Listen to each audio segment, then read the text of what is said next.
My biggest intention with this episode is how do we get someone to A, get honest with themselves, do what they need to emotionally and mentally to have the space to get honest with themselves, and then what can they look forward to on the other side so that they really, really start manifesting.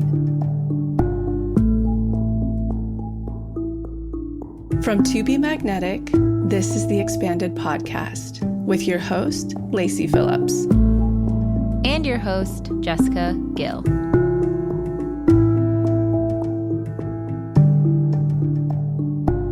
As the leading destination for neural manifestation, we dispel the woo-woo in order to help you create real, tangible results based on neuroplasticity, psychology, epigenetics, and energetics.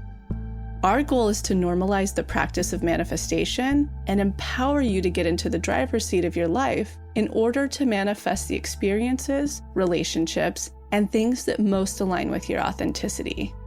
Part of our manifestation process entails expanding past your limiting subconscious beliefs.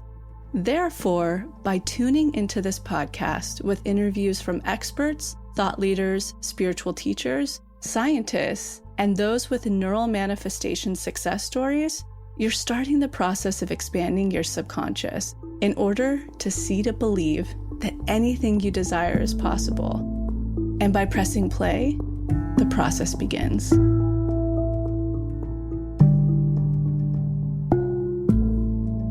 Welcome back, everyone, to another episode of Expanded. Jessica here. We have a really exciting episode today. We're going to get real.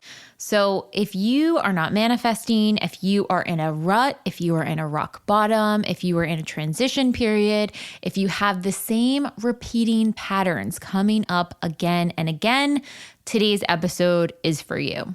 We are joined by Lacy and licensed marriage and family and EMDR therapist Janelle Nelson, and we are breaking down how to be honest with yourself, why self-awareness is everything when it comes to manifestation. I don't know about you, but I consider myself a very self-aware person. I'm always digging in the work. I'm looking at my tests and triggers, and yet I still have blind spots. So in today's episodes, we are digging in of why you may have blind spots. What purpose do they serve? How were those blind spots created out of a coping mechanism or a way that you were looking to resolve some sort of trauma and have a better corrective experience in real life? There are a lot of layers to it, but as you start to unpack bit by bit, start to bring to awareness what our blind spots are and start taking radical acceptance and accountability for what's popping up in our life, we can really transform things and get to a whole nother level with our soul, our purpose, our authenticity, our confidence, and truly what we're destined to do on this planet. So strap in, go in with an open mind, send this one to a friend, because I promise you, you guys can help each other navigate your blind spots. And we have a really cool, fun new exercise. If you're a Pathway member, it is in the curated for you portion of the members portal. You can click on that, and we did a little mini roadmap that will walk you through this exact thing so you can align with something more authentic on the other side. I hope you guys enjoy.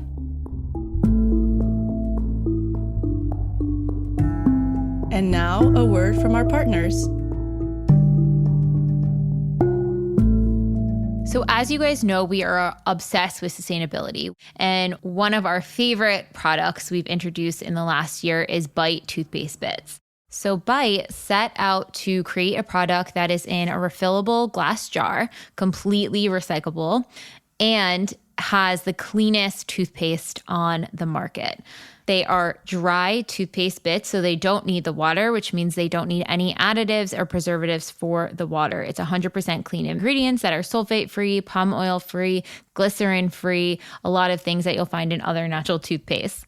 I love how convenient Bite is. It will just deliver to your doorstep every month or every couple of months, depending on how big your package is. You can travel with it. So if you're moving around a lot, you don't have a huge tube of toothpaste that you can't even get through security most of the time. You just have the little bits. They're so easy. You just pop them in, take a bite. It'll start to froth up. You can brush your teeth with it. My teeth feel so clean afterwards. They've also never been healthier.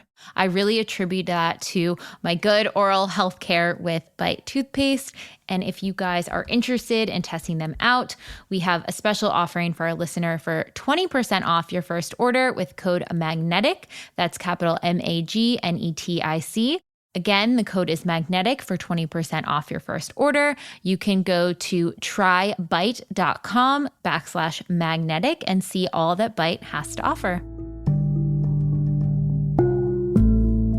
Did you know that the blue light coming from your phone, computer, TV screen, even your microwave, clock light, or the street lamps outside your home could be impacting your sleep?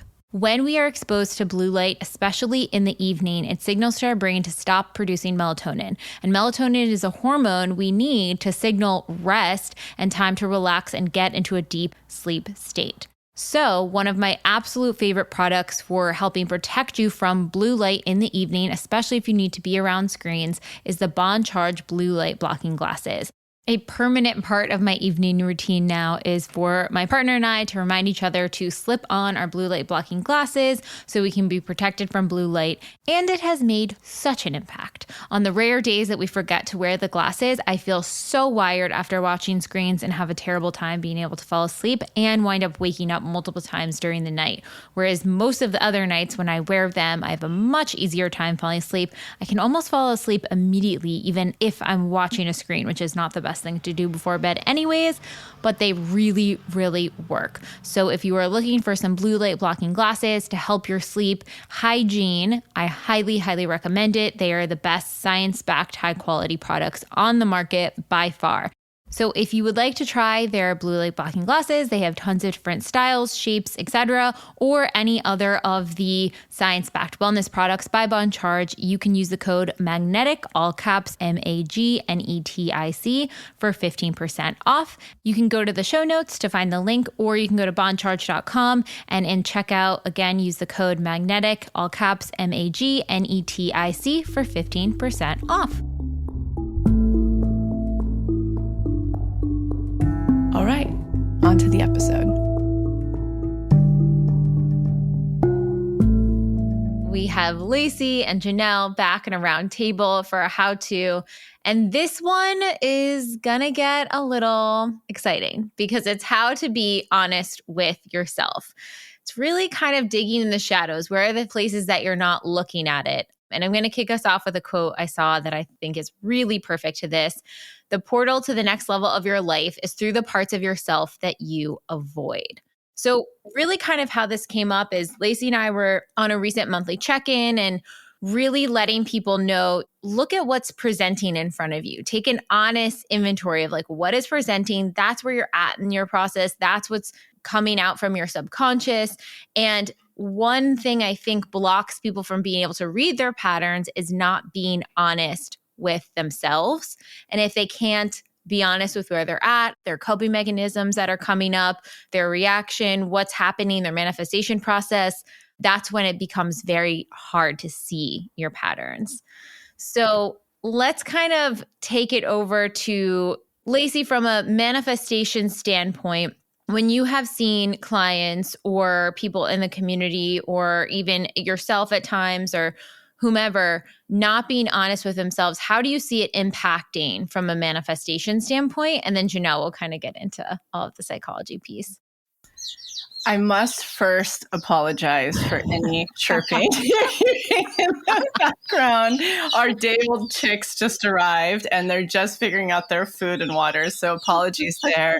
Yes. So basically, I think this is a really, really important conversation. We really wanted to have this because if you aren't able to be 100% honest with where you're at, most importantly, with what you authentically want and who you authentically are, the universe, the only way it can engage with you is to mirror things to you to help you look at how to get closer to your authentic self. And it's going to do that through triggers, tests, ruts, and rock bottoms. If we're not able to get fully truthful with ourselves and who we authentically are and what we authentically desire. And I can't wait to hear, Janelle, what you have to say about this, because it was really important to me that you, as a professional, were on here to talk about the many layers and reasons why we're not able to. Myself, I've totally been there. An example of that is when I was acting. I wasn't able for a long time to get truly authentically clear with myself that this isn't the path for me. I'm going after this because of reasons that are completely external validation. We'll get into all the specifics, but if we're not able to, truthfully, we're not going to be able to manifest big things. And if you are in this process and you've been doing this work for a while and you're like, I've been doing this for 2 years and I'm only getting tests, or I'm in a rut and nothing's seeming to show up of significance and that's big, it's because you're not getting honest with yourself. You're not in a magic dark. You're not close. It's that you have to get so truthful with who you authentically are and what you authentically desire. If you think about it, we may be avoiding being honest with ourselves because that truth can be really hard to swallow. But the longer we're avoiding it, the longer it's going to take us to hit that manifestation. And so it's really important to be honest with yourself as well, because it's almost like you think of the pattern of rock bottoms. And you brought this up, Janelle, that like the universe is trying to guide you there. It's trying to connect you there. And it keeps kind of hitting you over the head like, hey, are you going to look at this thing? Are you going to look at this thing? And finally, it's like, okay, we're going to make a big change in your life so you can kind of wake up and maybe take a true account of what's going on. I also think people that are not honest with themselves have a really hard time with clarity because they have a hard time understanding their true authenticity versus the authenticity of ego or validation or trying to get that other need met. So before we go into that, I'm just going to give a checklist just so anyone's like, okay, wait, but like, what does that look like? And how do I know if I'm doing that? And then we'll kind of go into why we do this. So is the same dynamic or test presenting again and again, and you think that you're passing them, but perhaps you're not truly unblocking or taking aligned action, stepping through fear, having the hard conversation, setting boundaries? Are you complaining about the same problems over and over again, and you're not really processing the emotions beneath them or taking a different action to change course? This could also show up as continual resentment, continual judgment, blaming others for your circumstances, but not actually doing anything to take your power back. You think that your manifestation may be close, that you're in the magic dark, like you were saying, Lacy. But if the last few tests that have came through are not shiny carrots and actually they're just red flags or potential things that are totally unaligned, you're not close. You still have a lot to look at there. When someone offers you advice or questions you on a certain subject, are you defensive? Do you shut down? Are you avoidant? Or are you convinced, pointing the finger back at them because there's perhaps something you don't want to look at it yourself? Do you say one thing, but then your actions are showing the complete opposite? Let's say you want to manifest a partner and yet you're still dating your ex. Are you self-sabotaging? Or have you hit a rock bottom that felt like it came out of nowhere? You thought everything was smooth sailing and then you were hit with this rock bottom. It may be an opportunity to look at where you're not being honest with yourself. Is there any other ones I missed? Anything you guys can think of? No, that really hits it home. And I feel like those are what we can dive into later because they're such good indicators of like, damn, I have to get real with myself. Like you've mentioned before we started recording, Janelle, I really want to get into your thoughts, like the shame piece, the trauma piece, the shadow piece, because I do feel hearing about this through a therapeutic lens is really important than us just sitting here saying, if you can't get honest with yourself and get truly into your authentic self, you're not going to manifest. It's just going to take a long time. It's not. That's just how the universe works. So I want to hear, what are the defense mechanisms there and the protection and the safety going on that's preventing it? I think there's a couple different almost like categories of essentially like lying to ourselves or not being honest with ourselves that I can think of. Let's say we're out of alignment, we're out of our integrity in some way, but we're minimizing something. Usually there's a shame piece that we're not able to metabolize. And so because it's too much, we will still continue to minimize and skirt around and really kind of stay blind because that shame piece is so hard to metabolize. So the big remedy to that is if we have something that we kind of know a little bit we're avoiding, but we're like, okay, we need to look at this, is curiosity. Curiosity is the great diffuser of shame when we can actually kind of step back, and that curiosity brings us into the parasympathetic to go, okay, I'm not in alignment, but why? My behavior is not because I'm a bad person. There's something that I'm needing, maybe a corrective experience, and that's usually a lot of times what's happening. Or I'm, numbing. Maybe somebody has some, mild addictive stuff or big addiction stuff. I'm numbing. I'm needing to self-soothe. And it kind of we can start actually metabolizing the shame and the situation and whatever needs to be looked at. The other piece that somebody has no clue that they're lying to themselves. They have no clue that they're not being honest with themselves. I think everyone can think of a person in their life where you're like, how are you doing? I'm fine. I'm fine. The person that's like, they're always just fine. And they're kind of almost more flat affect. And it's just, they are lying to themselves essentially, but they're just it's not out of a bad way or even a shame way. They're just, that is a, pattern picked up in childhood, like a survival strategy where they had to learn how to appease the adults around them or, to survive their environment. They had to appease. They had to be in that or potential fawning nervous system response where they've lost out of repetitive over and over and years of learning to adapt to another person. They've lost, actually, I'm not fine. And they've lost that deep connection to their authenticity. So now they're maybe like a young adult and they have no clue who they are. They're not connected to their emotions. They're not even able to say, actually, I don't want to do this. They've lost connection to self. And, the journey is to get back home to their true authentic self. And that's like the self-abandonment piece too, right? That's a self-abandonment. Exactly. There was one other one. Oh, the corrective experience piece. What does that kind of look like? And I also think for everyone listening, this is where the compassion comes in, because when you're thinking about, oh my gosh, I do some of these things, or maybe I'm lying to myself, or oh no, it formed in you to lie to yourself as a coping strategy at some point, and it's functioning as it's trying to keep you safe. So you don't need to judge yourself, or you can give yourself compassion for that part of you that's trying to protect you still. Yeah. So like an example of that would be somebody that is like, they're out of alignment, maybe with a boss or a career or something, or they're dating somebody that is out of alignment, but they just keep on hoping.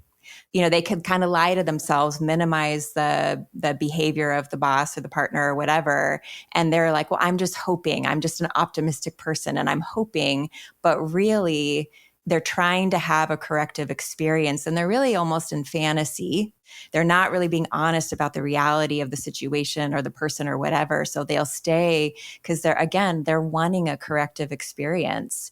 And, with that, you work with the young part of yourself that's now taken over. That young part is trying to have the corrective experience, and people could stay in these relationships for years.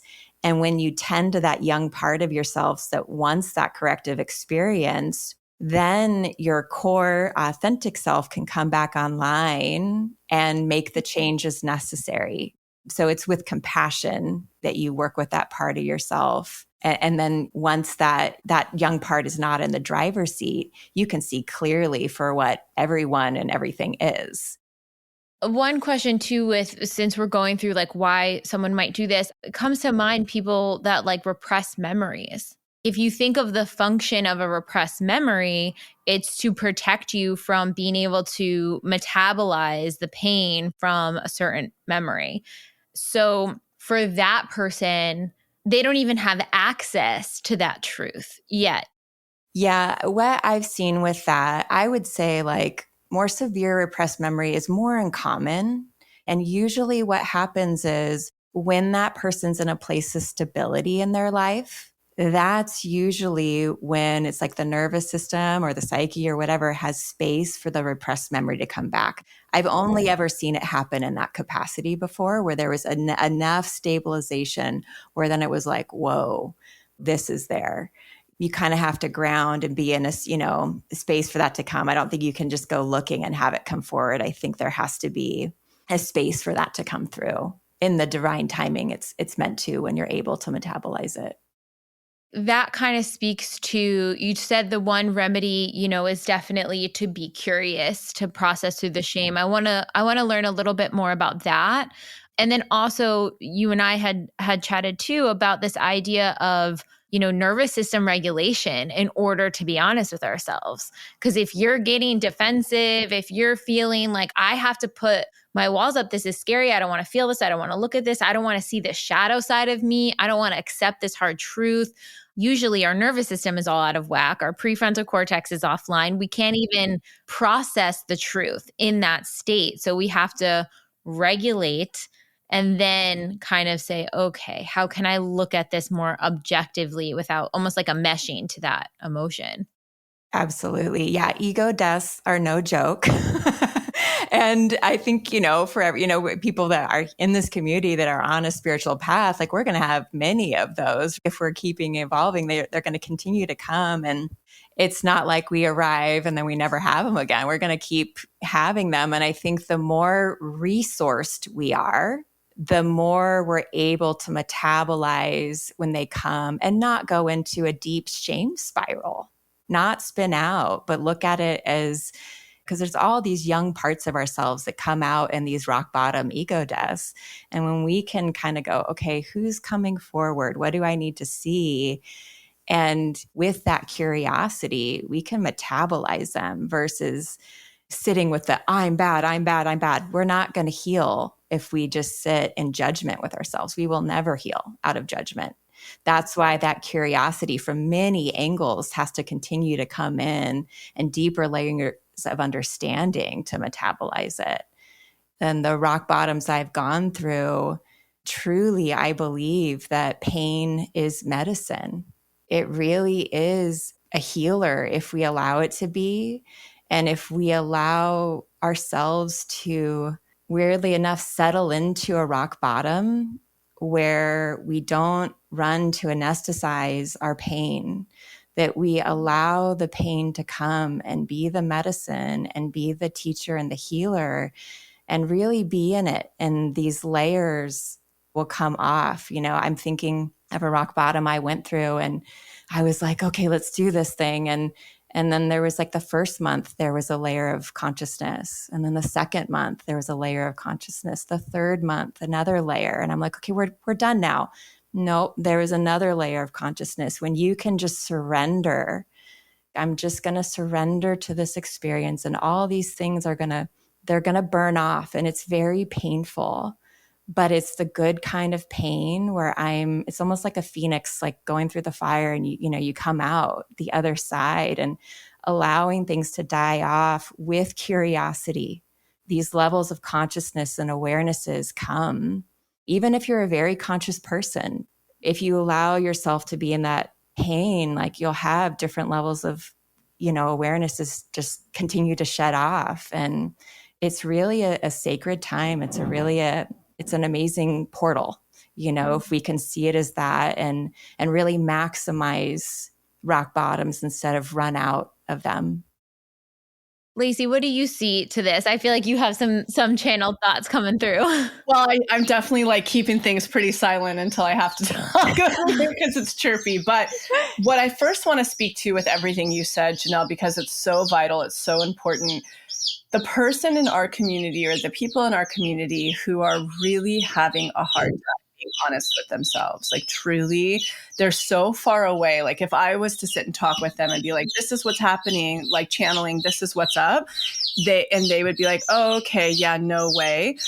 Like my mom comes to mind as a good example. And she feels so overwhelmed, I think about where to start when it comes to really getting truthful and honest with herself. I think a ton of people will sign up for this work and don't realize like, oh, I have to really get clear and real.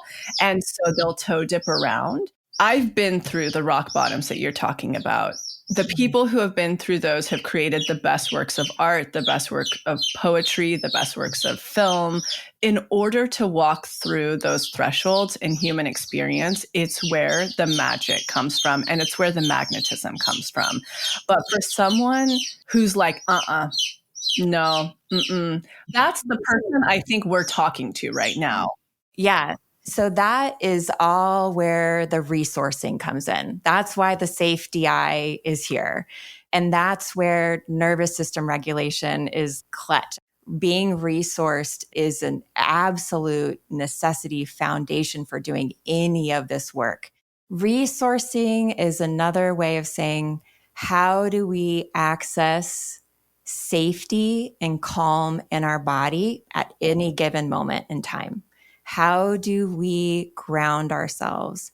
How do we have capacity to hold, to regulate ourselves? You know, so many people are completely dysregulated they don't even know they're dysregulated.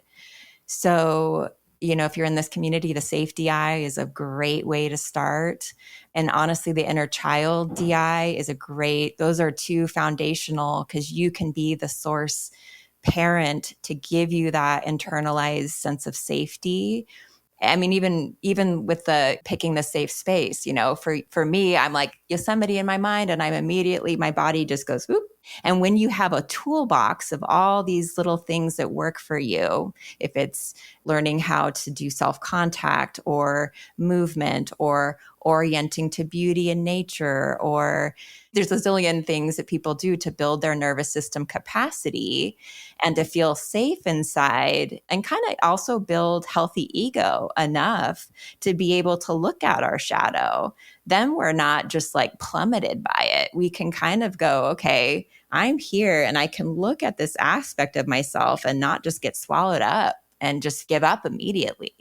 There's the want to just dive in, you know, and I just had a lesson of this literally last week. I've been bouldering with my little brother and he's on like the reds and the oranges. And I'm like, I want to get there. And he's like, no, you got to hang out at yellow. You're hanging out yellow for a long time. Because my ego wanted to go to the oranges and I tried and it was like, it was not good. And it was like, all right, I'm going to hang out in the yellows until I've mastered the yellows and I feel really good on there. And then I'll add a little bit more and then I'll add a little bit more. But just to be able, if you know, okay, there's all these different pieces, just stay, build that resource, build that capacity, build that muscle. So when you go into the shadow workshop, you have some muscle to be able to hold and regulate and you don't spin out there. That's a practice to me of like self-love. That's healthy self-worth versus just rushing in. Just really just honor where you're at and be proud of yourself too, that you are on this journey, that you're doing this work, that you're showing up. And even though you want to run off and do this, that like, you're going to just meet yourself right where you're at it's so beautiful. And it will all continue to come and unfold as you just, it's almost like when you stretch, it's like when you have that resistance and then you just relax, then there's expansion. Yeah, I feel like that's so important. And I think that somebody isn't going to really dig in like this, even hearing what you're saying to maybe some of the people in the community that this is resonating with, could think, oh my God, that sounds like a long time before I even get to the place where I'm going to start working on my manifestation. And I guess the big takeaway here is your manifestation's not coming until you do that. From a manifestation standpoint too, I think another way in that's really, really important energetically is your authentic code. It really is, because I think so many of us, and I think let's talk about the ego death a little bit more after this. So many of us are manifesting still from a place of ego and survival and to be loved. And the universe isn't here for it in the sense that it's not here to give you those things. What it's here to do is to completely reflect back to you of what your soul, your incredible, magical, individual, nobody else like you soul came onto this planet to accomplish and to have and to be. And so we all, myself included, have had to go through experiences to shape and develop how we're going to show up in this world and why. And so the closer you can get to your authentic self and understanding what you truly need and want, not to be loved, not to impress others, to correct experiences, but because it's you, it's who you are, it's who you need and how you're supposed to show up, that is going to lead to unlocking the key to everything you want in life. I think the real thing I want to do here is motivate you to start now. I want to talk about like a step-by-step that people could do in our workshops to really start unlocking this. And what I'm hearing is if you've done how to manifest, really get clear on your authentic code, revisit that. And not, even my dad was doing how to manifest this week. And he was like, yeah, I'm thinking through my authentic code of like what I want to manifest. And I'm like, why are people doing that so much? Do we need to re-educate on this? Because I know that was something Daniel was going through, right? You need to get down to brass tacks. Your authentic code are the things that the pillars that make you and who you are. They have nothing to do with what you want to manifest. They have everything to do with what you spend the most time on that's truthful. They have everything to do with what you spend the most money on that's truthful, not in the ways you're spending time and spending money, et cetera, to fill a wound, to be loved, to be validated. No, you. So like, to me, it sounds like it's really getting back to authentic code and getting clear. And then from there, starting to resource a little bit, going through the safety DI and getting clear on what is your safe place and who is your safe person. Note those down. They may change, but get clear on those and get connected to them. And then visiting the inner child DI to start renegotiating a little bit of trauma while resourcing and really allowing space for you to be there for yourself. It sounds like these are the things that are going to open someone up to then getting very honest with who they are and what they need to do to really unblock and expand and manifest. So to me, it doesn't sound like it's going to be a ton of work for somebody to just get to from point A to point B there to where you're open enough to get truthful. Yeah, I agree. The one I'm like thinking for that person who is essentially seeing the lens of their authentic code as their manifestation list. Their ego defenses are so up that they're still trying to craft that narrative. I see this a lot where it's like their attempt at trying to get the need met that wasn't met is so enmeshed with potentially a part of their authenticity, but it's so overlapped that they can't quite tell what's truly them and what is, this is a coping mechanism I picked up because I didn't get this need met in childhood. And people still need money, resources to put a roof over their head. Like they need to survive in that. And I especially see it in career. Either they're trying to prove to their parents they're good enough, they're trying to give themselves what they didn't get in childhood because they were in a lot of lack. They were trying to basically be an individual separate from what they thought they couldn't get in their family. And career is the way this played out. Like one of the examples when I was pulling through the community group is this example of this one person has such a driver to be valid in their parents' eyes that they are so terribly afraid to even consider not striving for that success. And they see that wounding as their edge of what's going to make them extra successful, that they can't even break apart. What did they say? They say, if I unblock this, then I'll be poor and unsuccessful. So I just have to keep going. What do we say to the person who they don't see a way out if they release that wounding? Gosh, I'm like, oh, it's so hard because I'm like, a rock bottom is coming, and Yes. this is a loving spank from the universe. The rock bottoms are not mean; they are loving. They're loving you to redirect yourself. It's so funny because I'm like, more money and more alignment and more ease is actually, if they were to unblock it and face all that stuff, actually, there's like so much more for them, which is what's so sad. But sometimes we're so hooked in that it really does take those loving rock bottoms to be able to go through all that to then rebuild. And sometimes, like, I don't know any other way to do it. Sometimes that's just what has to happen.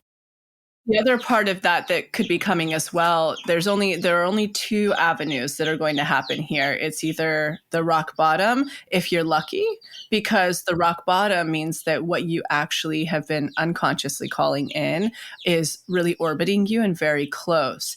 So the universe, you're not doing the work fast enough in terms of expanding, unblocking, and aligning. Therefore, it's like, I've got to speed this up for you because this thing is where you need to be. And I'm going to speed this up so you can connect with it. That's the actual, like, oddly, the less traveled path.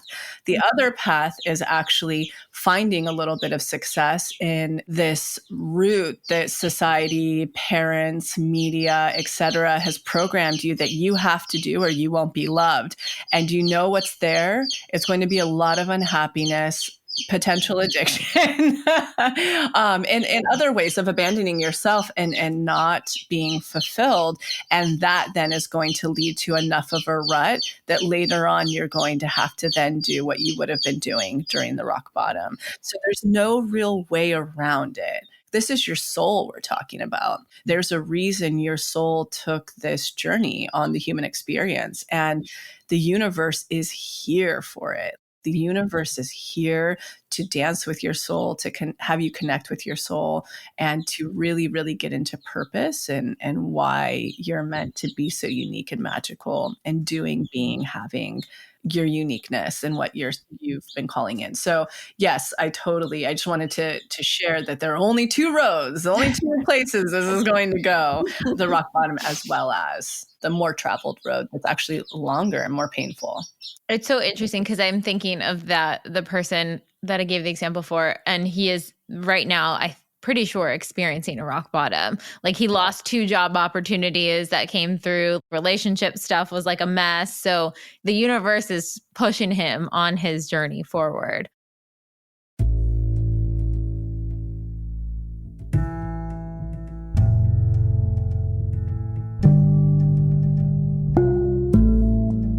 So I'm quickly interrupting this episode to invite you, if you're ready to start your manifestation journey, or if anything you've heard in our manifestation episodes has piqued your interest to begin. We have a la carte workshops in everything from the basics bundle, which is what we recommend to everyone who starts. It's the formula that actually teaches you how to manifest, unblocked inner child, and unblocked shadow. We also have a la carte workshops on love and money. But the real gem is the Pathway membership because it encompasses every single workshop we have. It's a year-long membership with full access to the few a la carte offerings we have and exclusive workshops not available anywhere else, such as the daily practice, which is what everybody in the Pathway uses, hopefully at least 3 times a week to daily, in order to truly create the new neural pathways that one needs in order to manifest, and houses the library of our deep imaginings, which is our unique hypnosis process that allows you to get into your subconscious and overwrite those old neural pathways, creating the new ones. You can use our special code EXPANDED, all caps, EXPANDED, to receive $20 off your first a la carte workshop purchase or $20 off your first month of the Pathway. Again, that's all caps, EXPANDED, EXPANDED. Okay, now back to the episode.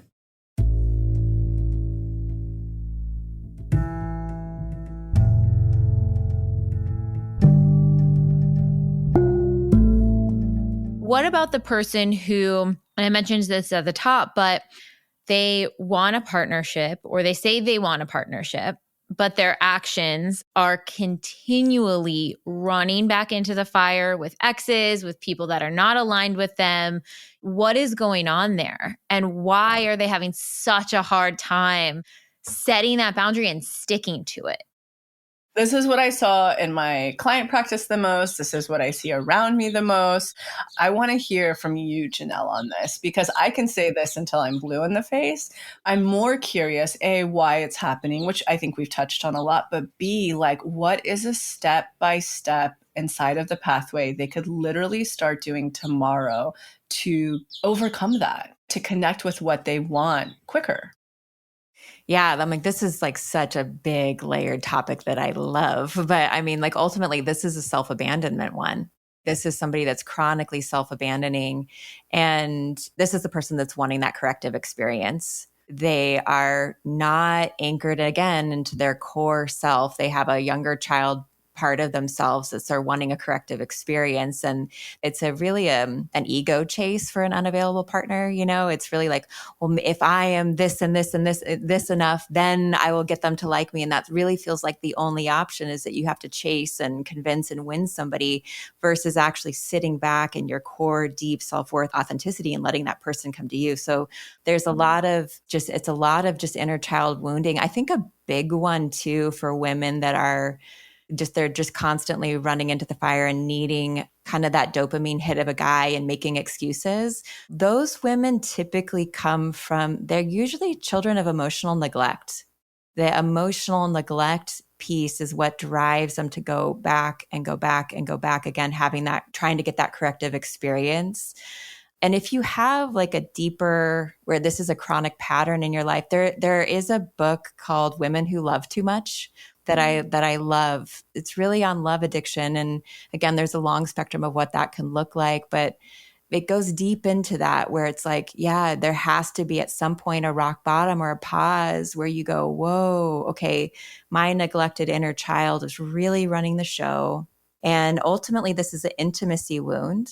As weird as it sounds for somebody that's in an anxious attachment right now, pining over a guy, there's actually an intimacy avoidance in you that you're picking an unavailable partner. Even though you're presenting as anxious, you're still avoiding intimacy really on a subconscious level. So going back to, really 9 out of 10 is that neglect piece. Where were you neglected? And your parents, again, could have been very physically present, but emotionally and energetically, if they weren't tapped into you and you did not have a secure attachment, you are primed and ready to have these love addicted behaviors where you keep going back in and back in and back in. To answer your questions of what to do next, Lacy, I mean, that's like going back in to really dive into the neglect of the trauma and then kind of looking at deeper patterns of that dopamine hit, that anesthetizing. Because a lot of times it's just like, well, I'm just, they're really just anesthetizing their pain over and over again versus metabolizing their pain. And that concept of going to the grocery store when you're hungry, you don't ever do that. You have to be full in order to actually navigate dating well, or you'll just constantly get burned. Is that why my grocery bill is so expensive? Because I go hungry all the time? It's not inflation, it's hunger. What would you two suggest? Like, that's really what I kind of want to give here is a teeny roadmap for each of these, because I want people to have success in this. There's nothing greater to me than somebody seeing results in their life and getting on their soul path and having the universe then connect them with what they're manifesting, which is most likely their form of abundance, love, and fulfillment and purpose. So it's like, I just kind of want to give these teeny roadmaps. If you're honest enough with yourself, at least, and you're identifying with what Janelle just said, I was certainly guilty of that for a couple of years in my 20s, 100%. What would you two suggest their little step-by-step that they could do to prime their resourcing enough to then go do inner child or shadow, etc.? I would say for the relationship person or anyone that identifies with feeling like they had emotional neglect growing up, I would honestly go into inner child step by step, every single phase, and meet the needs of your emotions on every level. So if a prompt doesn't correlate with that, kind of tune it out and just focus on how can I meet the emotional needs of my child, inner child self in the womb, as an infant, as a toddler, as a preteen, teenager, et cetera, and go through every single phase. And maybe it's one parent, maybe it's both parents, magnetic parents, it doesn't have to be your parents, but go through those phases and really see how you can show up on every single level, because I feel like that's going to give you a baseline of, oh, okay, that's what it feels like to have that need met in a new way now as an adult. And then you can go through the protocol you were saying, Lacy, which is do your authentic code, do the safety eye if you need resourcing, inner child if you need resourcing. One other thing I would think about too is acknowledging how to pay tribute to the part of you that was avoiding the truth and trying to protect you, so you can change that shame around. So you can see like, oh, that part of me that was like attaching to all these guys or girls or whoever you're dating and wasn't showing up and was self-abandoning, I could see someone feeling a ton of shame and guilt and all of that. And so kind of like grieve that and then clear space. That is the biggest way you are showing that you're honest with yourself. Hold that boundary. Do not let that person back in your life.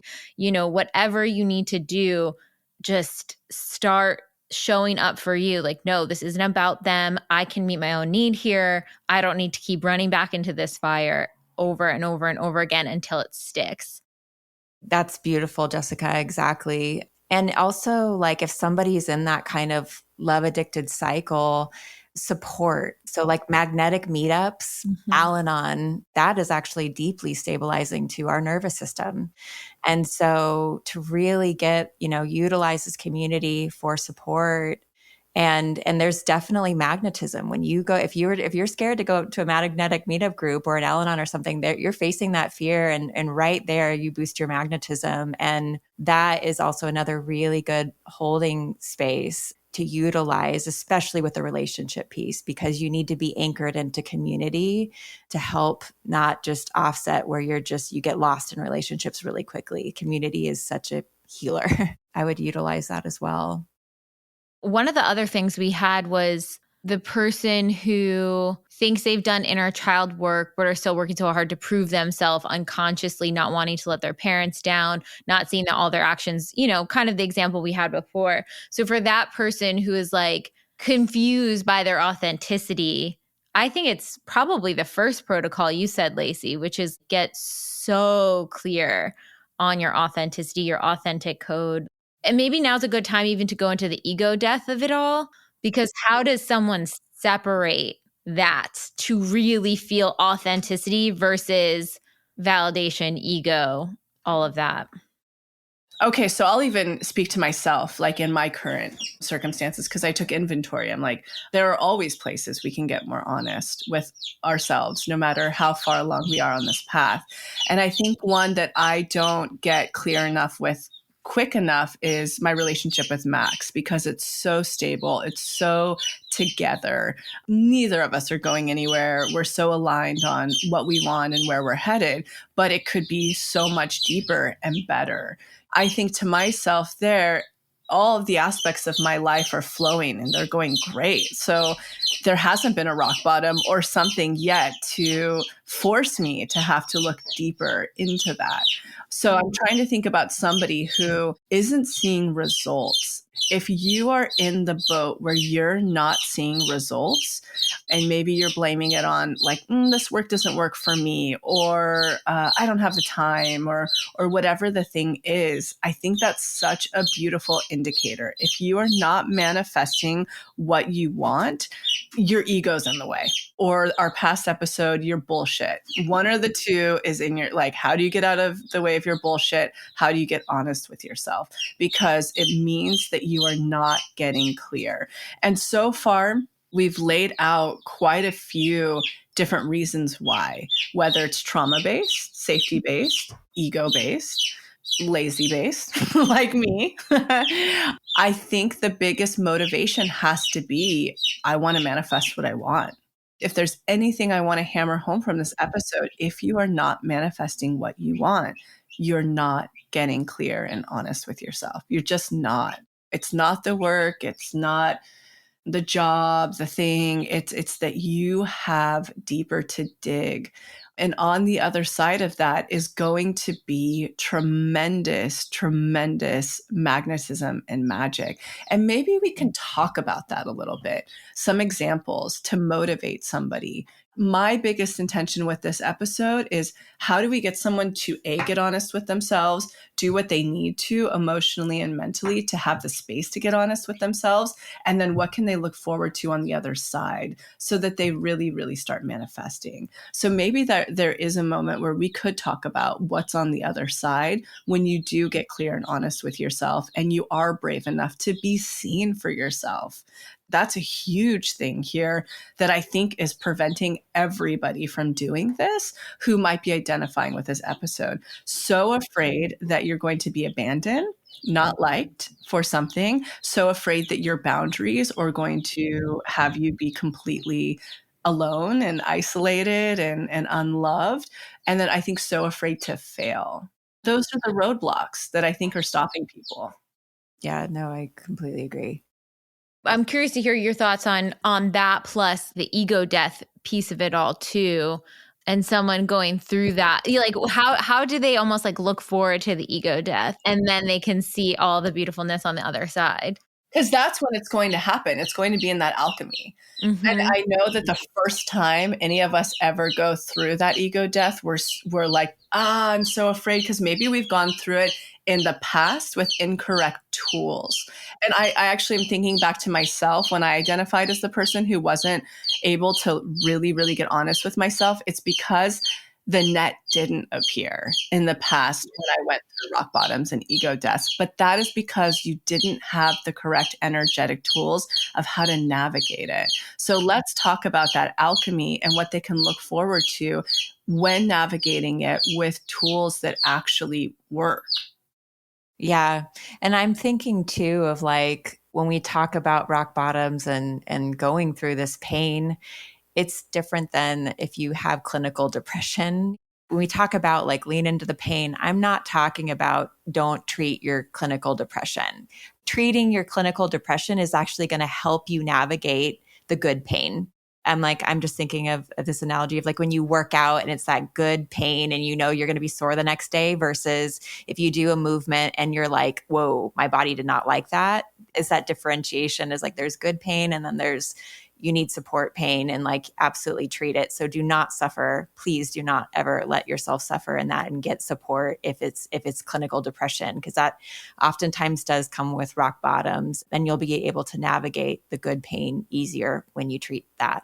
If you can even look back at your own life so you can be your own expander, what is a time that you went through a rock bottom and what happened on the other side? So when you can go back, I think the trusty eye is really good for this to go, oh yeah, I went through this and this, or make a list even before you even knew about this work. What are rock bottoms that you went through in high school and college and what happened on the other side so that you can kind of go, okay, like the sun came out again, like good came out. I think it helps to know when it's dark, is the sun ever going to come up again? And it's like, yes. I think it's easier to stay in the dark when you know without a shadow of a doubt that the sun will come up again. So I love the trusty eye for that. When you go through the rock bottom period, at least the phases that I've kind of clocked for myself in that is, oh my gosh, the rug's pulled out from under me. The version of reality I thought I had before is actually not the reality I have. And it feels like my sense of safety and security, rugs pulled out from under me. Oh my God, I'm scared. And there's an initial feeling of grasp on, hold on for dear life, whatever the thing that may be leaving you or the disillusionment of what your reality was before to hear. You're like, no, that's still my reality. I'm going to grab it and grab on. And that's kind of where it gets tricky. And that's why the rock bottom workshop is so powerful, because if you go in on that day one, you're like, let's accept that this is happening and there is a lesson here. And we need to accept, process, move through this lesson in order to see the gift of what we can transform and transmute this lesson into on the other side. Because I think for anyone, we had a lot of people messaging over the past few months of going through transitional periods, rock bottoms, even into up levels. And there's that period of trying to hold on to what was, kind of what you said, Janelle, that curiosity of like, okay, what if I radically accept that this is not what I thought it was? Or that this person can't change, or that this unavailable partner will never become available. They will never be able to meet my needs. What do I need to do to take care of me now? Knowing this fact, like exactly how things are showing up in my life is how they are going to keep showing up. How can I radically accept that? And how can I learn the gift from it? I love this because I think you just touched on a huge thing that has to happen, a moment that has to happen when you finally get truly honest with yourself. Radical acceptance of your current reality, because that in itself is going to start the alchemy of getting honest with yourself. It's going to rip the Band-Aid off. And you're going to see when you radically accept it that it's okay. Like, this is my reality. Holy shit. Ow. And like, whoa, I can't breathe. But now at least I know I'm alive. I'm here. Okay, I can do this. I can do this. And that radical acceptance piece, like if we were to create a real workshop on this, like that has to be phase one. Yes. And then radical responsibility after that. Yes. Yes. And then it's like game on. And then you're on track.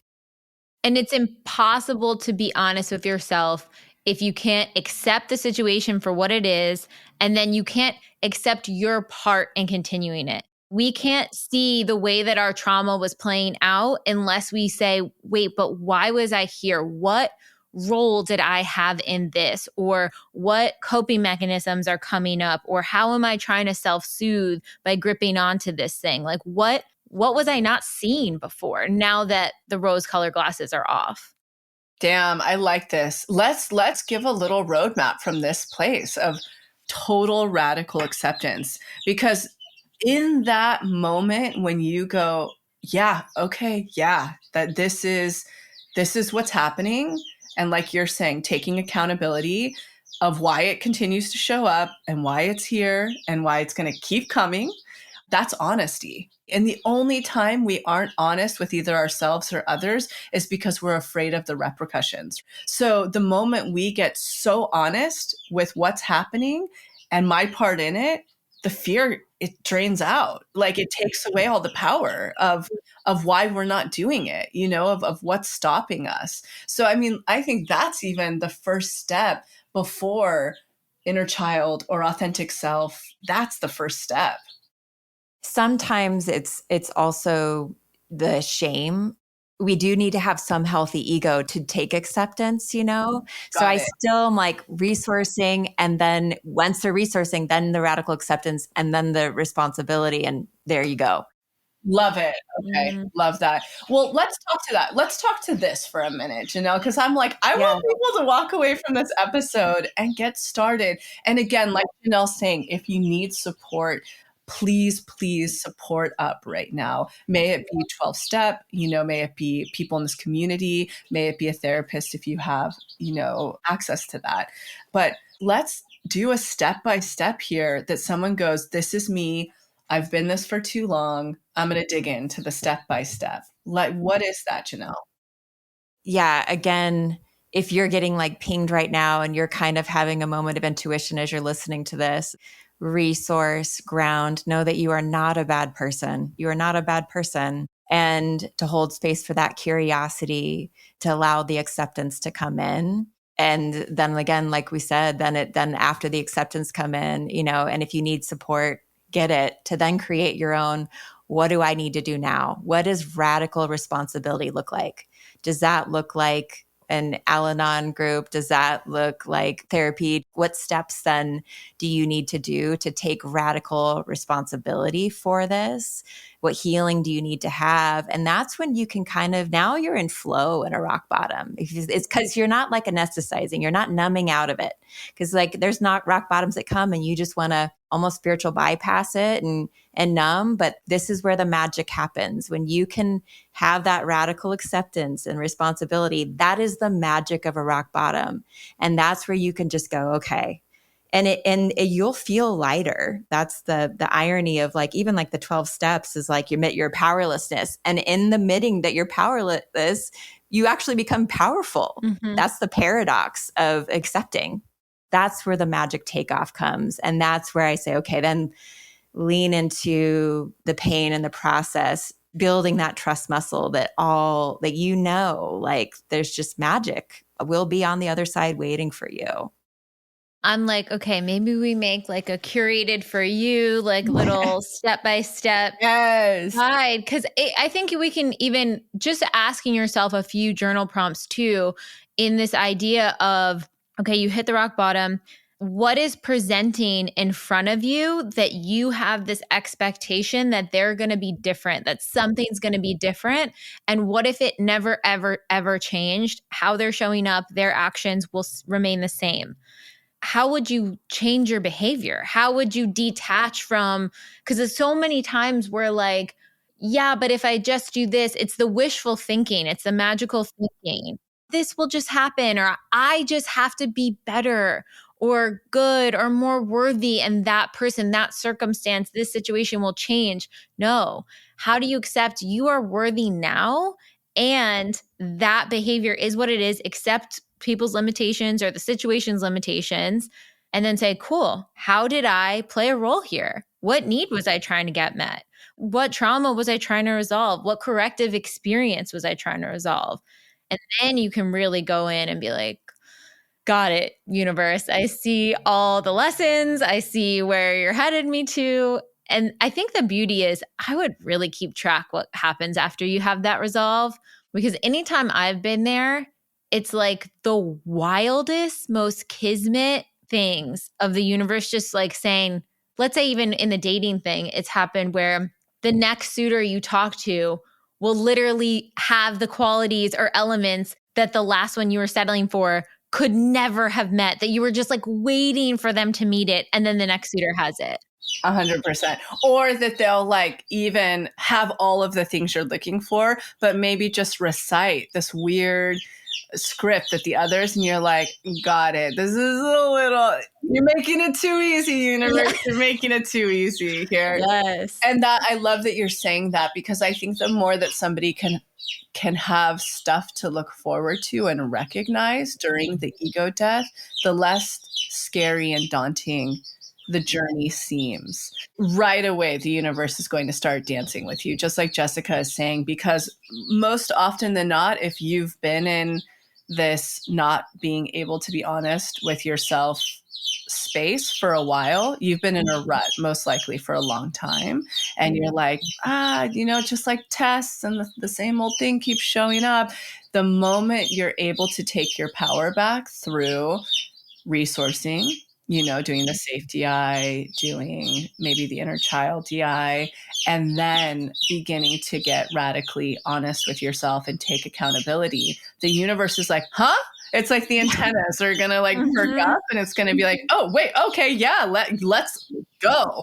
And it's just like you're saying, many manifestations will start to show up. A flow will start to show up. The thing to note when you're in these is that you may experience, they call this in 12 steps, like the pink cloud, when everything's just like going well and like flowing and it's recognizable and you've got this and things are showing up to support you that you didn't even know you needed. And then all of a sudden, the old habits start to come back up of self-soothing, and you may stumble or not, but just know that will come, and then it'll start to feel like work a little bit. But if you put one foot in front of the other, even if you stumble, you get back on track, because now you have some recognizable muscle memory of how to navigate and work through it. just put one foot back in front of the other and keep going. And where you will find the most magnetism in this process is learning how to not give a shit about what other people think and how many things might drop off in your life that weren't serving you. And we had an old post on this when we had a blog. It was like the crab going from the old shell to the new one and not having a shell in between. And that space is so vast. But the new, bigger, better shell will show up. So I just wanted to like mention that journey a little bit, that right when you get into this and you really are getting honest and in touch with your authenticity and your soul, and you're taking radical honesty and accountability and doing the things, there will be tremendous momentum and flow happening around that. And you could hit phases of like, wait, where did that all go? Am I doing this wrong? You're not. Stay on track. If you stumble, get back on track. You've got this, and it's going to lead to your manifestations. I'm like very excited to dive into even my own ways of not being honest with myself, and what are the things that like maybe in the back of my head I'm like, yeah, I should probably do that, or I should probably do that, but like why am I not doing it? Why is that not happening? Like, how do I really take ownership here and be honest with myself? Because that's when you're going to have such rapid transformation. Absolutely. And really what we're talking about at the end of the day in this entire episode is starting to actually own your life again. It's really that, like taking ownership of your life. And, I think we had a quote, I would paraphrase it, but it's like, do you want to be in the driver's seat or the passenger seat? And if you're not radically honest with yourself and you are living completely out of a place to appease or to survive, you're in the passenger seat. You're not in the driver's seat. When you get into the driver's seat, it's so powerful. I feel that in my life now. I really feel that so deeply, so groundedly. I'm making that word up, Yeah. but I don't give a shit what people think. I just don't care anymore. And the sense of freedom that's on the other side of all of this, and the sense of being held and always having what I need showing up from the universe, always that support system there, that connection, the abundance, the love on the other side trumps anything that I was doing habitually out of shame, safety, all the things. This is like a freedom, a satiated happiness that you will never understand until you're in it. And it's so worth it to get there. And you got that, Lacy, because you did not spiritual bypass. You did not minimize. You lean in and you maximized every rock bottom you went through. And that's the only way that you could get to the state that you're in, where you truly are free, like really free. Yeah. Thank you. I agree. There's one last piece of that transformation puzzle that I've seen come up too, is when people are starting to recognize their role in it, they're trying to get their need met or their core wounds met through that lens. There's like a last test almost, where they're like, but if I'm just honest with this person and state my needs, maybe they'll change, or maybe this dynamic will change, or maybe the hope of like, okay, now that I've done my work, now that maybe this circumstance can change. And it's like a last grip of not accepting, nope, let's accept what is, and accept that we have the power to change our lives, to change the dynamic, to accept this. We can fully accept that. Because I think as someone's navigating this, keep your antennas up for those tests that come through that are like, are you still trying to prove your worth and get that need met? Amen. It's coming. Yeah. Amen. Yes.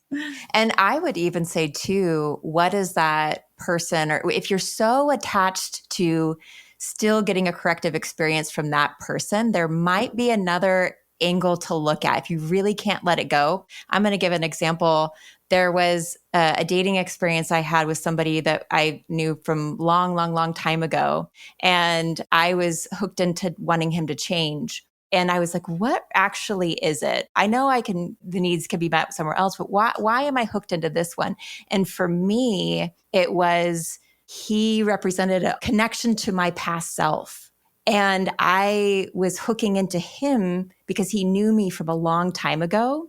And so once I unblocked that and was like, oh, I'm actually just wanting to have more presence or more connection to my old self and aspects of her. Once that clicked, I was like, moving on. It was very easy. So there might be something that this boss, person, partner, whatever represents for you that you're not connecting into yourself. So maybe look at that to unblock there. That is a really good point. And I think part of the reason that test is so difficult is because that is also where our ego comes up and tries to make excuses. No, but I'm still doing it because of this. Well, I get this out. Like there is still that ego excuse. I read something recently that was saying your ego tries to grip on the hardest right before it knows it's about to let go. So true. And that's test. The last part of you that's doing it from an inauthentic place or for the needs met or validation is going to grip really hard at the very end before it knows, because it knows you're shifting. That part of you, that healing part, knows that you're shifting and you're up leveling. And it's like, wait. Are you sure about this? What about these shiny things? Like, look at all this stuff. Nope. Just ground back in, use the DIs, journal prompts, show up for yourself, and then you can navigate smooth sailing. 100%. Great call out. I'm excited for everyone. This is great. Get honest with yourself. So good on the other side. There's so much magnetism. It's worth it. It's worth it. It's worth it. If you're not ready right now, come back to this episode because you're going to be hit with tests. You're going to be hit with rock bottoms or a rut. This will be living here for you. It's worth it. Get honest with yourself. Then this work will work for you. Yeah, and you deserve it. That honesty with yourself is you loving yourself at the highest capacity, and you deserve it. And we'll put together a little protocol that we'll link in the show notes for you guys too. So if you're like, okay, wait, there's a lot of things, we'll have a little breakdown of exactly what you can do and how you can step through it. Because I feel like we really nailed the protocol. There's so many options and ways to use the work, but I feel like we really got into a flow of the protocol by the end too. I just have to share that, listen to the chicks right now. They finally found a dramatic, but it's not such a beautiful arc. We get to this other side. We've really dissected this. We've given, and it's just what a beautiful metaphor. The chicks found their somatic calm. We've given them a corrective experience. Yes. They're resourced. Yes, they are resourced under their heater. Oh, well, thank you guys so much, and we'll see you next time. Thank you. Bye.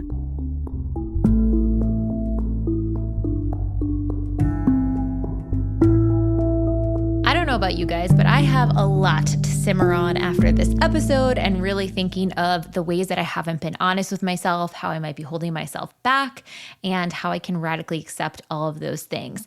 So if you are inside the Pathway portal, you can check out the curated for you section. We did a little mini roadmap for anyone who is trying to get real with themselves and figure out what's going on in their manifestation process. It helps you resource, find acceptance, accountability, authenticity, and take aligned action. And for anyone who isn't in the TBM community yet, but wants to get a taste of the work and even try one of our deep imaginings, you can check out our brand new free offering. It's a mini workshop on finding out why you are not manifesting. It is going to tell you exactly why your manifestation has not come through yet and some tips on how to help it move along.